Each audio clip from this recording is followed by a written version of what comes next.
पाडो आनी बेबकी. एक पाडो शेतान सरतालो. थंय लागींच थोडीं बेबकां खेळटालीं. पाडयाच्या पांया मुळा एक बेबूक चिडलें. बाकीचीं बेबकां आवयच्या मळ्यांत गेलीं आनी एक व्हडलें जनावरान बेबकाक चिडयलां म्हूण सांगूंक लागलीं. आवयन आपलें पोट मातशें फुगयलें आनी विचारलें, तें जनावर येदें व्हडलें आशिल्लें? पोरांनी म्हणलें, हाचे परस व्हड. आवयन आनीक मातशें पोट फुगोवन विचारलें, येदें?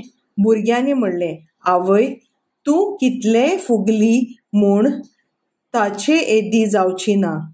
तें आयकून आवयक आपलें अपमान जालेंशें दिसलें आनी गर्वान तिणें आपलें पोट चडूच फुगयलें. सुमारा भायर पोट फुगिल्ल्यान तें फुटलें आनी भुरगीं बेबकां खूब दुखी जालीं.